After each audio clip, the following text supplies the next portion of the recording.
All right, hello everyone. This is Dr. Joel Rosen. I am the stress recovery ninja, and I'm really excited to be talking to you guys today about the role of anxiety, mood disorders, and depression and how they relate to your genetics. And we're going to be inviting the co-presenter, Dr. John Thomas, here shortly. And it's exciting to get this topic on board because this is that are dealing with major overwhelm, a lot of different multitasking, putting out fires, spinning plates, juggling, and that overwhelmed feeling when you have that perfect storm of anxiety and genetics playing together creates that perfect storm. So, Don, thanks for getting on the line, man. Sorry for keeping you waiting. No, that's all right, man. Yeah, so great. So I wanted to talk about this topic because, you know, a lot of people are confused as to who is this MTHFR course, who is it good for? And we've talked a lot about people that have overwhelm and they're exhausted and they're tired. We talked about people that have difficulty with losing weight. We talked about people that have gut and histamine issues. But I think a big part of the genetic story, right? Even in the history of, you know, looking at genetics and SNP, has to date back to neurochemical and cognitive and mood disorders and anxiety and depression. How much of your practice is made up of people that have these mood disorders, anxiety and depression, and have a genetic component? Pretty much everybody, you know, whether it be kids that I'm working with on the spectrum or adults, you know, usually the biggest complaints are, you know, going to be energy, inability to lose weight, digestion, and then mood issues like depression and anxiety. And, you know, and then the biggest question, you know, asking from there is this something that you've had your whole life? And if the question is, or the answer to that is yes, then that typically can indicate that, okay, there's a genetic component to this. And then if that answer is no, well, then we start talking about some of the epigenetic factors where somebody maybe goes into it with some genetic components, and now you add in the mix like mold exposure, or viral issues, or toxicity burden that creates maybe a little bit of genetic weakness in some of how your neurochemistry works, which creates a perfect storm. And really what it comes down to when you're talking about depression or anxiety, to keep it as simplistic as possible, it really comes down to the balanced brain that are excitatory versus the chemicals in your brain that are calming. Okay. And I always give patients kind of the example of, think of it like a teeter-totter, you know, and if you've got chemicals on this side that are excitatory and chemicals on this side that are calming, you want that brain to be in balance. Okay. And we're human. You're going to have stressors that come in, which is going to cause excitatory chemicals to rise. But then what should happen is those excitatory chemicals should calm down and balance back out pretty quickly. And where the problem lies is where that teeter-totter kind of flips and gets stuck. And people get stuck with more excitatory chemicals and calming chemicals for a longer period of time, which drives more things like anxiety, OCD tendencies, insomnia-based symptoms, or, you know, it's something where they're clearing out chemicals, or there's imbalances in some of the calming-based chemicals that maybe lead to like the depression, you know, presentations, you know, kind of that feeling of blue, lack of motivation, things of that nature. So, pretty much everybody I work with that's got chronic issues is going to have some type of mood component, because the thing is, if you've got chronic fatigue or like adrenal fatigue issues, you know, most likely it's going to start affecting how your brain functions, and then in turn is going to present in some type of mood presentation, whether it be depression, anxiety, or a combination of both. Yeah, and you were even talking. Oh, sorry. No, go ahead. Sorry, go ahead. No, it's all you. No, listen, I thought you were finished. Keep No, going. I'm done. All right. So no, all I was going to say is the same thing with the weight loss component too, right? I mean, there's the chicken and the egg of I'm not being able to lose my weight and I feel really crappy about it. And then also the fact that I feel really crappy and then I'm not doing as much and I'm not able to lose the weight. So, you know, and what I want to do also, John, is just really encourage people that there are solutions out there that are natural. And I think it's quite amazing, like not to put down medications for short-term use, right? Like in terms of getting over crises and being able to really support when someone does dial in with the right chemistry and the right drug to be able to support what's not happening physiologically. But the drug companies, we can piggyback off their efforts, right? Like when you look at the PDR and you look to see how a medication works physiologically, typically medications are used to block actions, but we can use the same pathways and information to see how to support the action.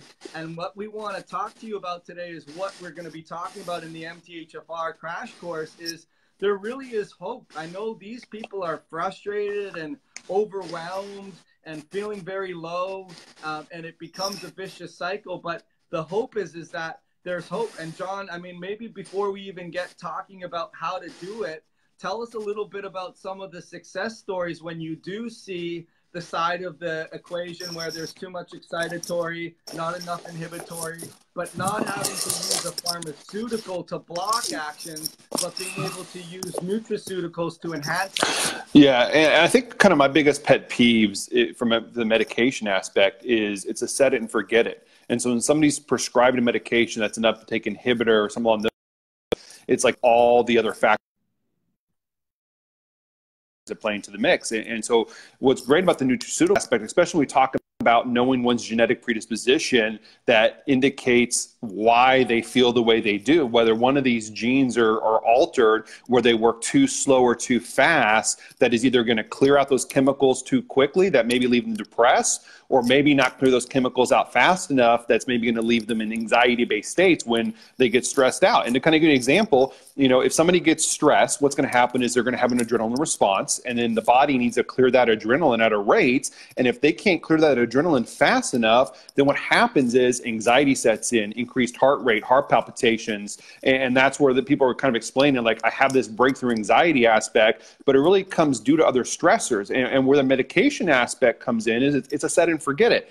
As somebody goes in the doctor's office, has a symptom, they say, it sounds like this, here's a prescription, take it every day, and they do feel better, but the thing is it's not consistent, or they start noticing side effect aspects. What's great about mood regulation, when you find out the genetic pieces of this, is you can literally wake up every single day, determine how you feel, and then maybe dose things based on that. Because if it's one of those things where you feel pretty darn good one day and you wake up and you go ahead and take that medication, that may set you up for like 2 hours later to start having a bad day because you overdid it, because you started out with maybe your brain chemistry balanced, and then that medication itself maybe started kind of altering that teeter-totter a little bit, which drove maybe some symptoms that manifested.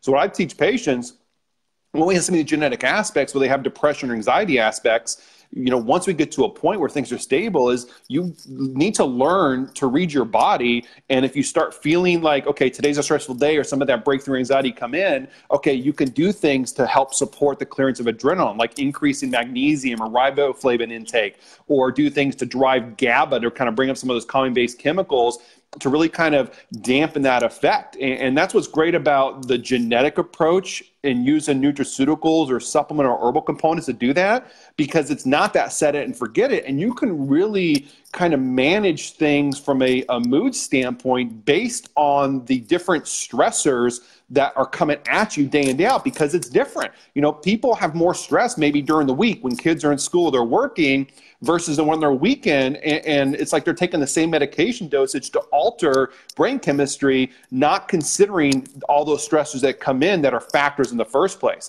And so if we find out that there's genetic weakness in dopamine or serotonin or GABA, you know, whatever it may be, you know, we can say, all right, we can learn how to realize how our body can handle those stressors and then dose accordingly. You know, I see a lot of kids, like maybe teenagers, that are having anxiety issues, and maybe it's due to stress and school stuff. And so it's like, hey, if it's testing week, maybe we do some things to kind of help dampen that anxiety so that that child doesn't have anxiety through that week that's going to start affecting them. Same thing with adults. If it's a busy, stressful week, maybe you dose things different based on the weekend when there's not those stressors. And so that's kind of my biggest component in terms of the real big difference between the medication approach versus using the genetic aspect, is because you can really dose things based on all the things that are coming at you day in, day out.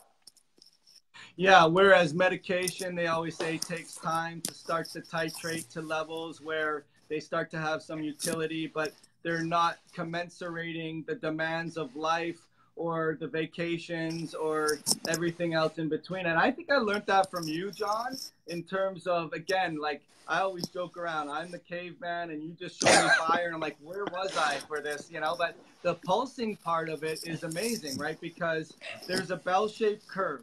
And I think that's what we're really going to be teaching again during the MTHFR Crash Course is understanding that it's not a set it and forget it. It's not pound the gavel down and say, okay, Mrs. Jones, you're hereby sentenced forever to have to be taking SAMe for the rest of your life. And a lot of people will say, yeah, you know what? When I first started taking it, it was great. But then it stopped working the same way that it used to. And I mean, you see that all the time. I see that all the time. And then what they do is they throw the baby out with the bathwater and say, okay, that didn't work for me. And then they really eliminate a major supporting nutrient that they could have otherwise had some benefits with had they known the genetic component, had they known the stressors that perfectly overlap with that, and then knowing the demands of their life and whether there's an increased need for it so that you can basically understand how to fix your body. And I guess that's what I would say, John, too, is that the movement I really feel we're creating, because we know, I thought it was kind of cool. We'll write the book, Eat Right for Your Genetic Type, right? It's on my to-do list now. That's the book that we need to come out with. Yeah, but I think that live right for your genetic type, right? I mean, it's really live right for your genetic type. And that's really what we should call our course is the Live Right for Your Genetic Type 6-week crash course. So that we can teach you pulsing nutrients. We can teach you about the roadblocks that you specifically have and where the landmines are on the path of the roadmap so that we can really avoid those areas. So I guess let's give them some really good take-home actionable steps that we could learn, we could support someone with that we're seeing most commonly, say with someone who's dealing with anxiety or depression or mood disorders. What would you do in terms of clinical recommendations for someone? Yeah, you know, before we get into that, to kind of piggyback what you were talking about, I think one important thing that you did mention about is somebody maybe is taking something that is benefiting them for a short period of time, and then it's not working anymore. That is huge, because the thing is like you talk about, you know, dosing on a bell curve. We kind of talked to that teeter-totter aspect where somebody's maybe out of balance. They start taking things, feel better for a couple of days or a few weeks, and then they keep taking it. And they start kind of tilting the scale the other way and be like, oh, this isn't working. It's not. So I always ask patients all the time, is like, are there any things that you've taken before that you did worse on immediately? Or is there any things you've taken before that actually did better for a little bit? Because that gives clinical information onto some of these genetic components that we're going to just touch on real quickly today. You know, because we were talking about brain chemistry. There's a lot of pathways with this. There are some usual suspects in this that are kind of like the first things we look at. You know, and MTHFR is a gene that's a player in this, because the thing is you need methylation activity to be able to make SAMe, and SAMe is a huge nutrient or a huge component that regulates brain chemistry. It's needed for the clearance of adrenaline. It's needed for the regulation of dopamine. Okay, iron, which we've talked about in previous videos over the last couple of weeks. You know, when you talk about how your body can take amino acids from the food you eat and make the precursors to your brain chemistry, you know, so you eat food, you know, and you get, you know, these amino acids, and then what happens is you have things like, you know, tyrosine, which then you need iron and tyrosine to make dopamine. You need tryptophan and iron to make serotonin. And so there are some foundational components that have to be looked at, because I've seen a lot of people with some of these mood disorders, and it maybe strictly goes back to some of those deal breakers I talk about, that there's an iron issue, okay? And so when we talk about brain chemistry in terms of regulation, there's always a couple starting points. And one of the first starting points is definitely what's going on with iron. So if somebody's got iron issues or anemia issues, and they're just taking iron and they have these mood disorders, you know, that may be the first thing, is like you have to get the iron story regulated. Then second from that is you have this pathway called this biopterin pathway, okay? And basically that pathway is that pathway that takes amino acids, binds with iron and tetrabiopterin, and then makes your precursors and then kind of recycles that whole component. There are genetic weaknesses that people have in some of those genes in that biopterin cycle, and how they can take the amino acids with iron and make the precursors. And so where the problem lies is if somebody's on a medication because of depression, and they're taking like a serotonin uptake inhibitor, but they have genetic weakness in the biopterin. It doesn't matter how much uptake inhibitor. If you can't make the stuff in the first place, it's not going to hang around long enough. And that's why I see the people all the time. They come in, it's like, hey, I took this medication, this SRI, and it's like, it didn't really do anything for me because there was problems making things in the first place. And so some of those precursors like MTHFR, and then how that funnels into biopterin in terms of how your body can take the food you eat and convert it into the precursor that makes your brain chemistry is foundational. Because if you can't put enough gas in the tank in terms of brain chemistry, nothing's going to work. And it's not going to work, right? You can take all the medication in the world. And these are the people I see that jump from like medication class to medication class. They go from, an SSRI, they go to Wellbutrin, they kind of get in this, try that scenario to try and find that one that sticks. But there's other factors where just from a neurochemical standpoint, they can't take the ingredients to make the cake. And that's sometimes where the problem lies. And so when we're talking about genetic aspects, there are genetic weakness in biopterin recycling. And so from a clinical standpoint, and something that's kind of safe that maybe somebody can do is royal jelly is a great support, because royal jelly contains biopterin in it. So you can, from a supplemental standpoint, something people could test, and it's like it could start kind of giving you some of the precursors to make pretty much more of everything if your iron levels are intact. So there's strategies like that if it really is a putting the gas in the tank scenario.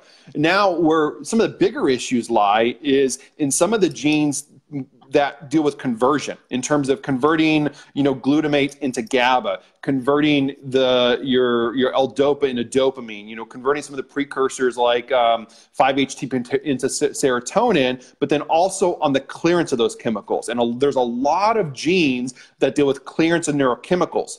And so there's genes like MAO genes that are responsible for clearing dopamine and adrenaline and clearing serotonin. There are COMT genes that are responsible for clearing adrenaline and dopamine. People can have genetic weaknesses in these genes where these genes work too slow or too fast going into it, and then you add certain stressors, which makes those genes work even slower and faster. And then what can happen is, just like somebody can be diabetic and become insulin resistant, you start to become resistant to these neurochemicals. So if you have genetic weakness, and let's just say, let's use dopamine, for instance. If you've got a COMT genetic variant and that gene isn't working optimal, and you have adequate dopamine, and maybe you're taking a medication that's allowing that dopamine to hang around longer, and you can't clear dopamine fast enough, eventually the receptor sites to dopamine are going to change.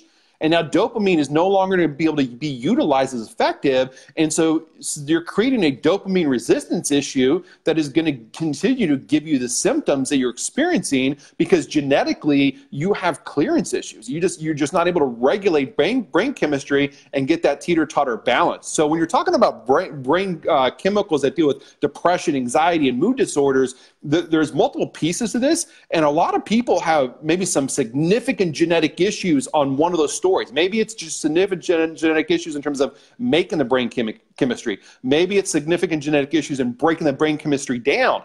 And to me, is like, knowing that information is huge, because it explains why medications worked for you in the past and is now not doing it, or why a medication's not working in the first place. So there can be now a different approach to really regulate your brain chemistry to bring things back to balance, so that you can feel and function better every single day. And we have great success with people that have breakthrough anxiety, OCD tendencies, insomnia, that have depression issues, that when you find out these genetic pieces and approach a little bit differently, you can really, really quickly bring that teeter-totter back into balance, and their life changes. And then from there, it's like teaching them how to keep it that way. Because if it's a genetic component and a stressor comes in, that teeter-totter is going to get out of balance again. But at least now we know the strategies to start bringing it back pretty quick, rather than suffering for days and weeks and months.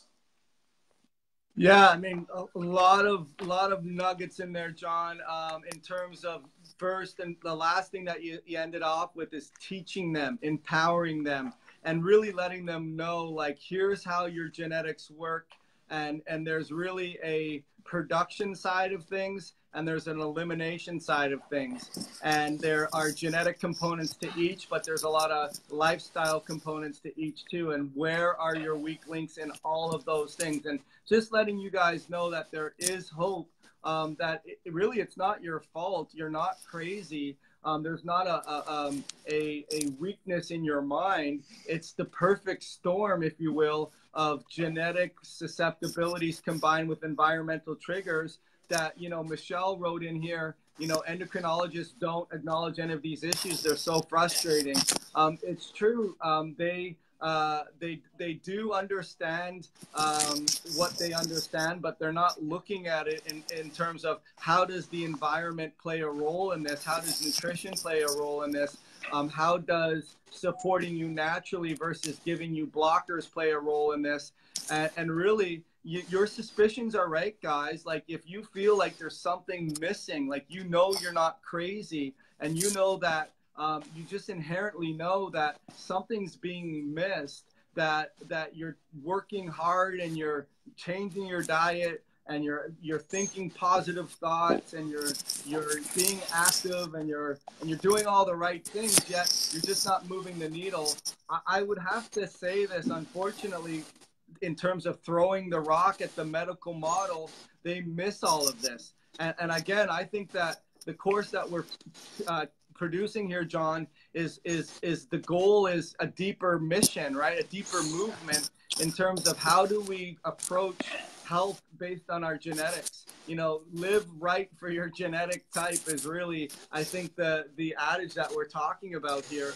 As far as the course content, because you're really creating that course content, I guess we have to layer these pieces of information, so we can't just start off in week one, as to, okay, here's your genetics for your neurotransmitters. This is what we need to do right away. But we want to teach you how to do this, and it's going to be in a way that's going to be really easily understood and boiled down to very simplistic ways to look at this, and to be able to teach you a new language is really what we're looking to do. So as far as other things that you were sort of preparing to talk about today, John, that we didn't mention, what were the other things you wanted to talk about? No, I think the biggest take-home point is kind of a follow-up on what you said, Joel, is number one is, the endocrinologist and allopathic approach, that's the tools they have available, and unfortunately it's like they don't maybe go down, other rabbit holes to investigate this because it's just not in their wheelhouse per se. It's like sometimes the medications that they use really work, and it's the right thing, but in a lot of people it's not, and those are the people that usually we get sitting down in front of us because the medications aren't working. Okay, and so like if somebody's got depression or anxiety and they're taking a medication that's really changed their life, those are probably people that aren't listening to this, so kind of take it to the next level. It's like I always ask patients, when there's mood issues, is have you had this your whole life? Do you have a family history of this? Has mom or dad have similar issues? Or were you able to pinpoint these mood changes back to a specific point in time? And during that point in time, was there a stress or was there an illness? And if the question is yes to any of those three components, there's a genetic piece to this, okay? Because what happens is, obviously, if it's lifelong or there's a family history, that drives the genetics, or if there's a stressor that comes in that turns that gene on, and now you really have a hard time of regulating your symptoms because those genes are working faster or slower because of those stressors, it's huge. And so, there's other concepts a little more advanced in this in terms of like amino acid steal, where these stressors can take those amino acids and instead of making brain chemicals, they actually go to make other things that can be inflammatory or damaging to the body. And, that's where understanding some of the epigenetic components come in now. So to kind of build on in terms of the MTH of a crash course, what we're doing, we can't jump in week one and say, hey, here's the neurotransmitter. So it's almost one of those things that we are developing a foundation in terms of teaching and empowering people to say, I have a genetic report in front of me. I know how to read this report. I know where to get a good genetic report, okay, and how to kind of decipher that information. And we teach people how to read the basic information of how to interpret that. Let them know what some of the deal breakers are in the next couple of weeks that are kind of foundational things that if they are not being addressed, anything you do for brain chemistry or energy or weight, it's going to have limited effects even if there's genetic components that are there. And then from there, as the second half of this course is really kind of getting into those top priorities that we see people with chronic issues day in, day out in terms of energy and weight and digestion and mood components, and teaching them that, hey, here are the usual suspects from a genetic standpoint. And if you have these genes genetically altered, these are some of the things you should do from a dietary side of things, from a supportive side of things. And here's how you dose it. Okay, here's how you dose it to see how clinically relevant it is, and determine, okay, is there maybe a test that you should get ordered or ask your doctor to run on you to confirm that clinical relevance? Because then you have empowered yourself to be able to say, I can take control back because I know I have a COMT gene variant. I need to push methylation. I need to pull SAMe. I need to keep my magnesium intake at a higher level. And then if I feel my mood shift, I need to change that dosage accordingly. And once you have the information, it's not that hard to do. But the problem is people don't have that information. And so we want to teach people, how do you get that information? How do you decipher that information? And how do you determine from a genetic perspective, for you specifically, what are these players? And now this is what you can do about it to really start getting things trending in the right direction. Yeah, awesome stuff. It's really exciting to do. So guys, sign up. It's the mthfrcrashcourse.com, and it starts on Tuesday. So we're closing the enrollment on Monday night, 11:59. So John, are you able to answer a couple questions? Yeah, absolutely. On this. So Mike, I hope you're doing well. Mike has a question. I actually did we talked before. Mike asked, why would methylfolate/folinic acid cause someone to be angry? So, John, you could, you can get. Yeah, that's pretty simple, and it's probably more the methylfolate than even the folinic acid aspect, because when you're talking about taking methylfolate or methylcobalamin from a methyl B9 or B12, it's going to actually affect methylation. Okay, and so then what happens is two sides of it. You're going to stimulate the body to make more chemistry. Okay. And if you have genetic weakness where some of these genes that are responsible for breaking down some of the excitatory chemicals, like adrenaline. So when you talk about like getting angry, you're talking about like increased adrenaline in the body. Okay. And so if you're taking those methylated B vitamins, that could stimulate increased activity, which may increase your adrenaline levels. And if you have genetic weakness in terms of how fast you can clear that adrenaline, you're going to be left in an overstimulated state, and anger can be one of those components. So there's genetic components where, all right, is a bigger fish in this, besides having an MTHFR mutation and loaded up on methylfolate, do you need to support maybe some genes that are working slow on the tail end that deal with how you can break down some of that neurochemistry first, put that in place, and then be able to load in some of those methylated B vitamins to drive those pathways. So there's a delicate balance. And so sometimes, we talk about having issues on the front end and having issues on the back end of this in terms of, do we have problems making the neurochemistry or problems breaking it down? Genetically, people have both. Okay. So then it's like finding out where the places to start. And I see that all the time. Somebody gets diagnosed, with MTHFR. Their medical doctor runs an MTHFR, and they put them on high-dose folic acid, or they put them on a prescription-based methylfolate like Deplin at 7.5 or 15 dosage. And it blows them out of the water.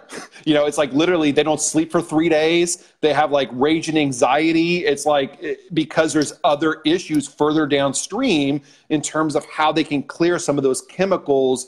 And so what it does, we talk about a teeter-totter in terms of excitatory and calming-based chemicals. What you're doing, you're speeding up methylation activity, which is stimulating maybe some of those excitatory chemicals way faster than you're able to clear them out and bring things back to balance. And so there's strategies with that. Does it mean that you can't take methylfolate or folinic acid? No, it just means that your body responding that way is given insight that there's other pieces to this. Now, is it something that are pieces, or maybe you have to stimulate some of the calming-based chemicals, like do things like passion flower, valerian root, things of that nature, maybe bring up GABA to bring kind of a balance back? Or is it doing things like, hey, we got to increase riboflavin intake, magnesium, some other components that clear some of those excitatory chemicals out, so that now you can dose the methylfolate for the other things that are needed, like making glutathione, helping, with folinic acid. You're talking about DNA and RNA repair, things of that nature. And so those are questions that I ask patients all the time. It's like, okay, how'd you do with methylfolate? I couldn't take it. I had anxiety. I had anger issues. It just gives you insight that there's some genetic pieces on some of these neurochemical-based genes in terms of regulating that so there's genetic alterations where those are working too slow or too fast, and now you just got to run the test, figure out where that is, and then talk about maybe how do you dose things so you can tolerate the methylfolate in a completely different realm the next time around. Yeah, absolutely. I mean, that's really, you got to give, recognition to Dr. Lynch when he produced the pathway planners, right? Because I remember talking to you thinking, man, this stuff's hard. It's like, well, not really. Like, you just got to look at the pathway planner and see where what got great is every time that pathway planner came out, you got new information on the epigenetic factors that slowed certain enzymes down. And then you got to also see what the cofactors were for certain enzymes. So basically, John is saying is you have a production side of things, you have elimination side of things, you have an excitatory side of things, you have an inhibitory side of things. You have things that require cofactors to make the enzyme work better on both sides of the equation. You also have things that slow down the enzyme on both sides of the equation. And we really want to teach you how to read that map, right? It's really how do you read that map so we can help you on this. Awesome answer, John. So as far as Terry's also, I think she's actually doing the course. So Terry, as far as your question goes, is there any way of coming off long-term SSRIs? I've tried for the last 25 years to find a way to deal with depression and anxiety. So how would you answer? Yeah, and that's a big question I get with a lot of patients. And really, it really comes down to pretty much everything we talked about is knowing when we're talking about, taking an SSRI for long term, it's like saying, okay, what's going on in terms of serotonin metabolism? Is there problems in terms of like biopterin pathways in terms of making serotonin? Are there problems with clearance, like through MAO genes, things of that nature? And then from there, once you're able to kind of assess those genetic factors, okay, and put those things in place, then you can have a game plan into properly titrating down that dose to be eliminating, okay? I never recommend stopping those things cold turkey, but there is a way to be able to titrate that down. And so, working with your prescribing doctor, once you know these things and say, all right, I have these gene variants, I can take these nutrients. Wow, I feel even better taking this. Now you have a game plan of things on the nutrient side that you can increase and decrease as you start altering the dosage of an SSRI so that everything stays balanced. And it's something that can be done. I have patients do it all the time.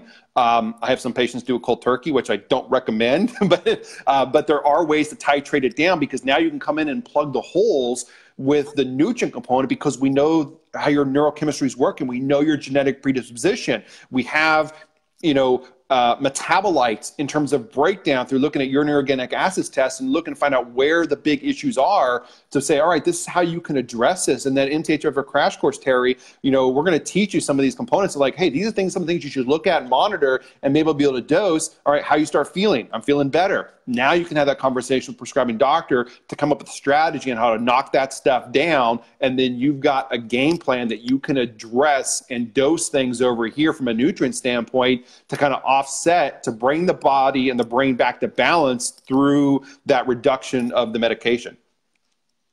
Yeah. And, it's interesting, John. I was just thinking, like, I used to have a couple of dentists that would come into the office and we would talk and they said, yeah, dentistry is really easy because it's an exact science, right? And then I thought, oh, I'd love to have an exact science, in our profession, right? Because, but with that being said, I think this is as close to an exact science that you can have because we understand, again, like we've talked about with several talks here now, is genetics aren't the end-all be-all, but they are the roadmap. Absolutely. And they do give us the idea of where are your susceptibilities. But on top of that, we understand how the roadmap works, like what's north, south, east, west, where are there slowdowns and where are there challenges. And it's kind of like now the Google Maps where it tells you, hey, there's an accident ahead. You may want to try an alternate route. That's kind of what it is. Absolutely. Right? But where the difference is with pulsing, right? Because there is no exact science, and that's what we'll teach you guys is, hey, we got a pretty good clue and estimation as to where you are right now based on everything we're seeing. Let's go about it pulsing this way and see how we do and what's your feedback, and not to be disappointed when it doesn't go in the right way. We're almost like, okay, that's awesome information. It's like, well, what do you mean it's awesome information? Well, it means that we're not in the area that we thought we were, and we need to make some changes. But you can it's not like we're flying blind and just throwing crap at the wall and seeing if it's going to hit there. So that's really what that course is going to be about. I don't know if there's any other questions. I'll see here. I know that Mike had one more question. He read, hey, thank you, Colleen. I hope you're well. She said she's loving this information. I don't even know, Colleen, if you signed up for the course, but if you didn't, make sure you do, because it's going to be an awesome course. Mike said, are memory issues with names and words linked to any of this? Yeah, so it really is, because, not to get too technical in this, and it's something that probably in the MTH of our crash course, kind of that last like 2 weeks, we'll kind of talk about maybe some conditions, things that maybe you can see that are a byproduct of this. But is Mike the same when they asked a question about the anger? Okay, yes. So it kind of falls in the same aspect, because when you're talking about adrenaline, okay, specifically, and if you push methylation or with taking methylfolate and you're increasing activity, and let's just say that's increasing dopamine, and some of that dopamine starts getting converted into adrenaline, like norepinephrine and then eventually epinephrine. Let's say you have genetic weakness and how you can clear epinephrine at an adequate rate, okay? Now, the increased epinephrine is going to make you angry, but epinephrine in the temporal lobe of the brain, there's a very delicate balance, okay? And if you've got excess epinephrine that hangs around longer than it should, it's going to start affecting the temporal lobe. And the two things you can see are memory loss and perception of pain. And so we talk about if there's an abundance of epinephrine kind of showering the temporal lobe of the brain, you're going to get stupid and hurt more.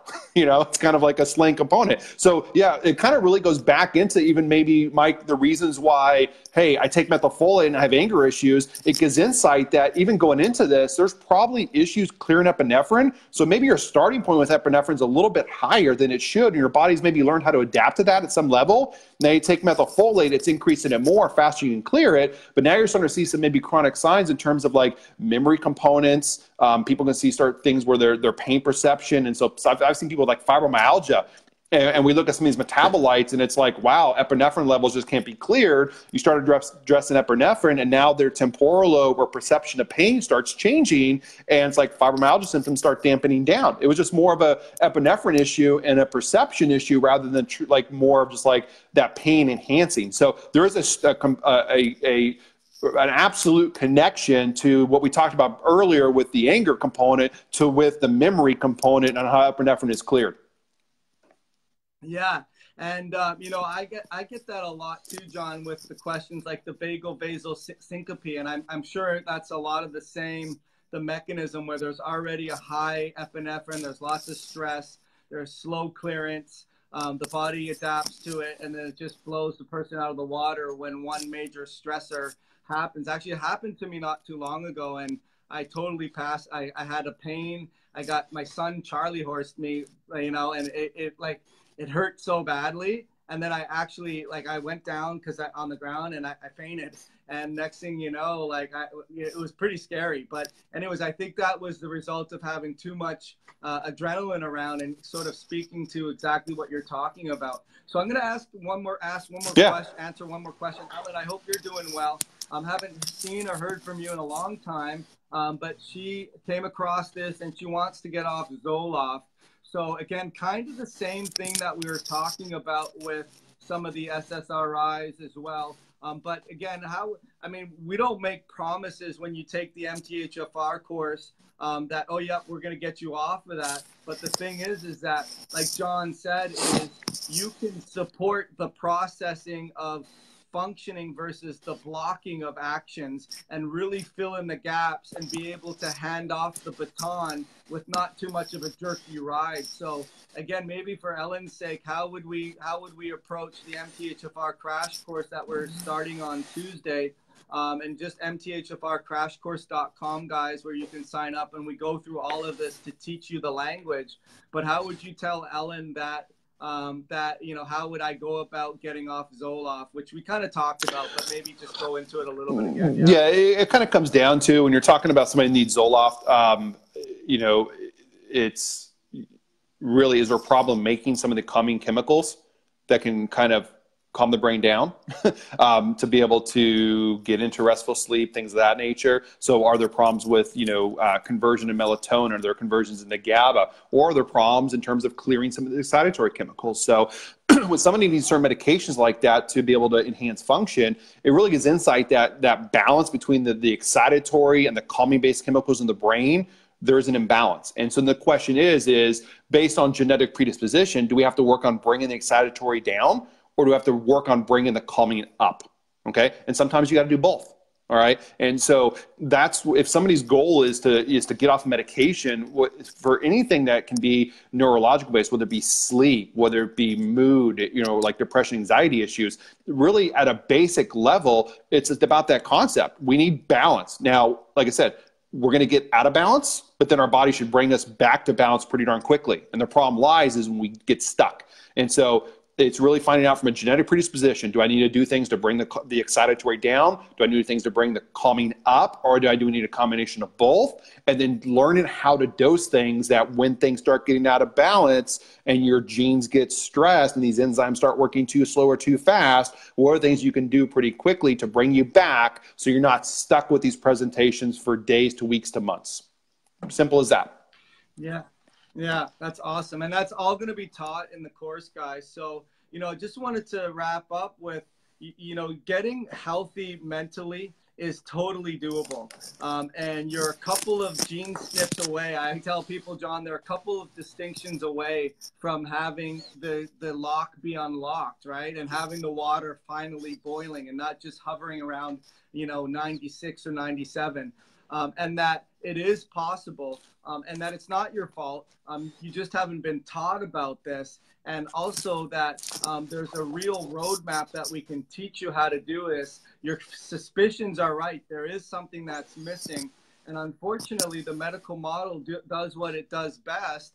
And, you know, it's a broken system, and they're not getting into the genetic component.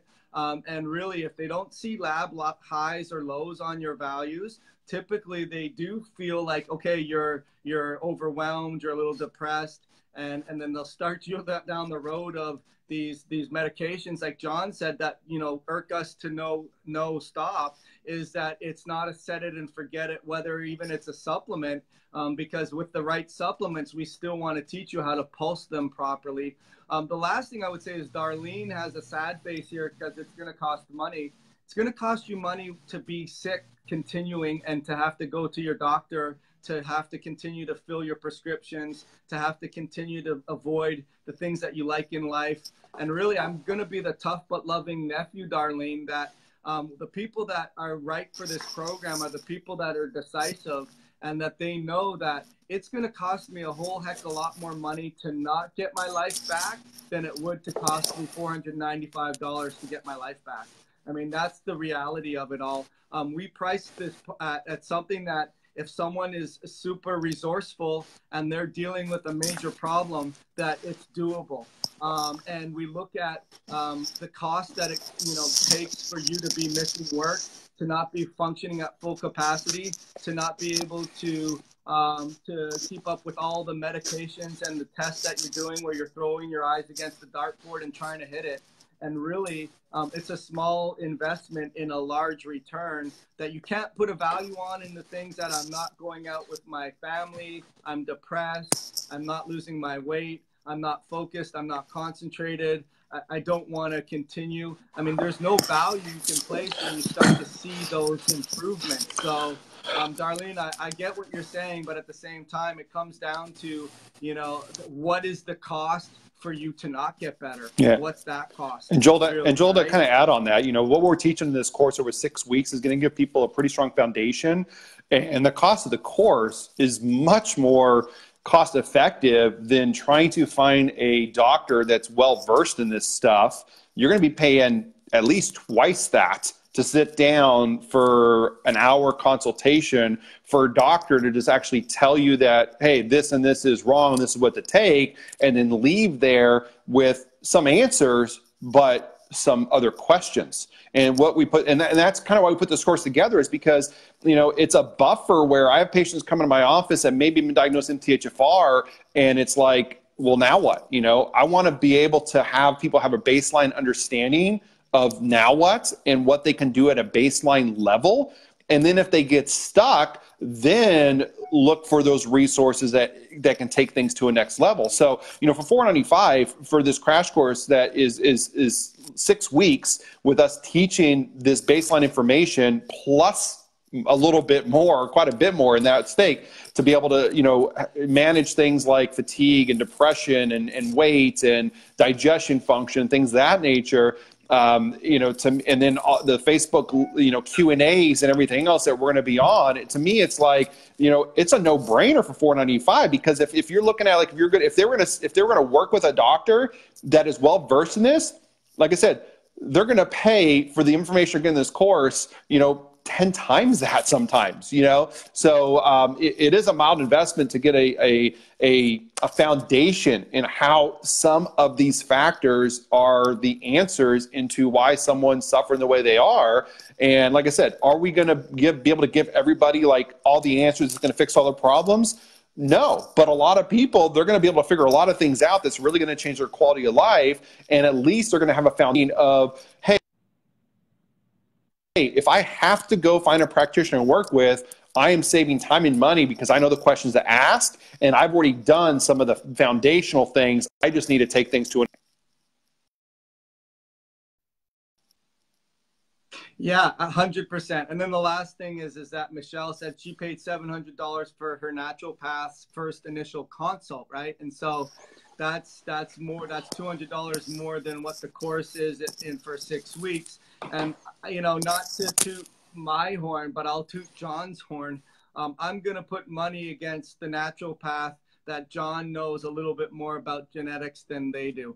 And not a little bit. And we're talking about time away from family. We're talking about how much it is invested in learning this stuff. And you know, it's an hour Q&A on the other day where you basically have two docs that know their stuff, that you have an hour to hear other people's questions that probably has the same question that you guys have, that you're going to get access to as if you're coming in for. So you get 6 hours of consultation times 2, 12 hours of consultation over 6 weeks for two guys that know their stuff when it comes to genetics. So again, it's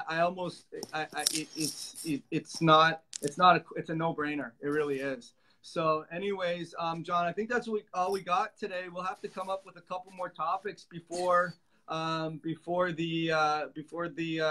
Tuesday deadline, right? Or the Monday night deadline. And we'll come up with, if you have any good ideas you think that some people need to know for the course, that would be great. Oh, wow. You know, we could probably get into,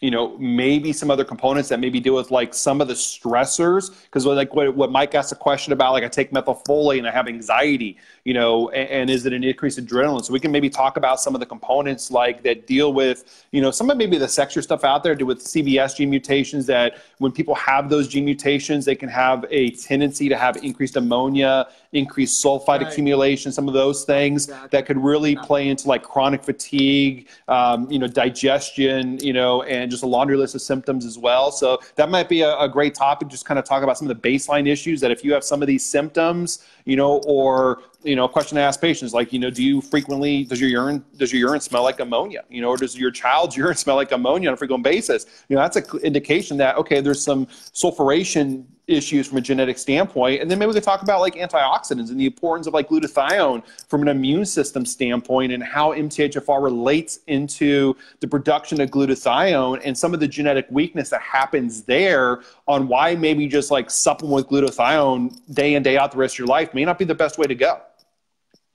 Yeah, absolutely. I'm basically falling under the producing energy absolutely cycle of mitochondrial health. So, okay, perfect. Sounds good, John. thanks for your time, and also we'll make sure that you and I touch base, and make sure you guys go mthfrcrashcourse.com. It's closing on Monday night, and we start on Tuesday, and we look forward to ending your MTHFR nightmare. All right, so John, we'll talk to you later. All right, take care, Joel. Take care. Bye.